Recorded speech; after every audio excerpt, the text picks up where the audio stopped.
Hello and welcome to this week's edition of Department in Spotlight. I'm Captain Lloyd Mack. Command Master Chief Daniel Irwin. And I'm very pleased to welcome our next guest, Ms. Teal Yost. She is a member of our Public Affairs team. She's a welcome addition.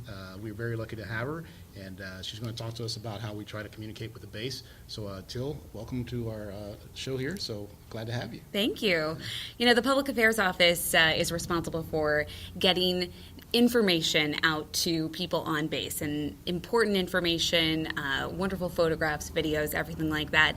And our Atsugi community consists of obviously active duty service members, Right. but also the civilians who work here every day, the MLCs and IHA employees from our Japanese partners, and of course the families that live on this base as well. So. Absolutely.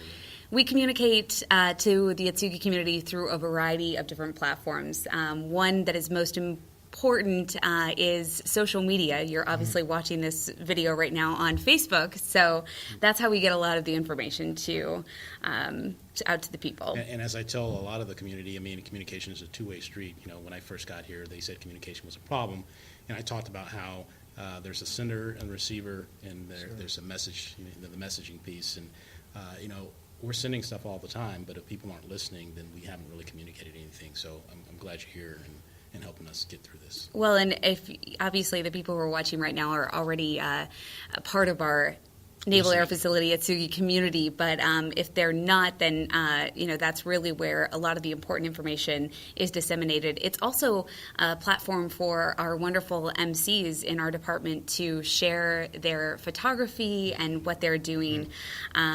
Also, we've got AFN radio updates. Yep. I know that both CMC and Skipper, as well as our executive officer, are on AFN radio once a week. So that's a way that we get information out to the people. And of course, our base information channel. Right. You know, these are all great ways of us getting the information out to you. And like I said before, if you're not taking part in one of these forums, then you're missing out on great information. You know, I thrive on trying to provide the best customer service for our community, and this is a means of getting that information out to them. And if they don't get it out there, the customer service is not what it should be and what I want it to be. So hopefully they're listening, and we'll go from there. Well, and Captain Mack, one thing that you started about a year ago now was Atsugi Town Halls.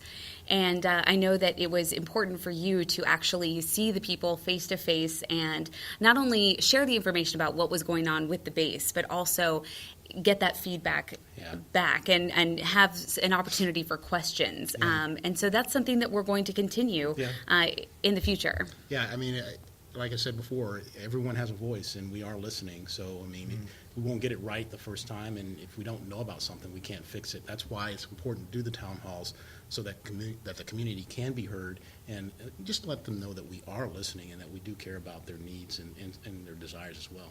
So.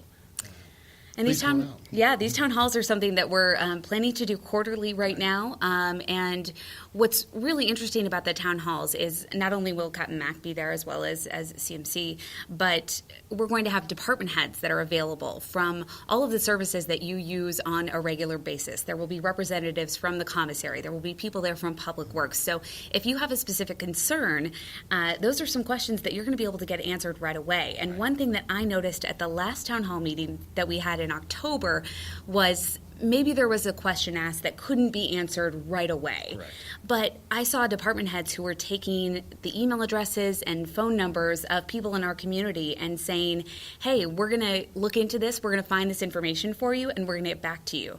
And I know for a fact that those conversations did happen and those follow-ups did happen. So people were getting the answers that they needed. That's great. And so, you know, there is another opportunity. Like I said, we're going to do this quarterly. So I believe our next town hall is going to be on the 29th and 30th of January.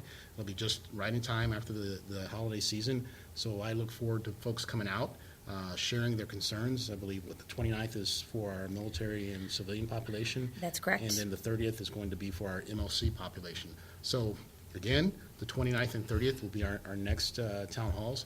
I look forward to seeing you guys come out, and I am grateful that you are here. Clearly, you can see how polished she is, so I'm happy to have her here as a part of our team. Till, is there anything else that you'd like to share with the audience before we sign off? No, I don't think so. Well, as you can see, we have a great representative here as part of our public affairs team. Again, the town halls will be the 29th and the 30th of January.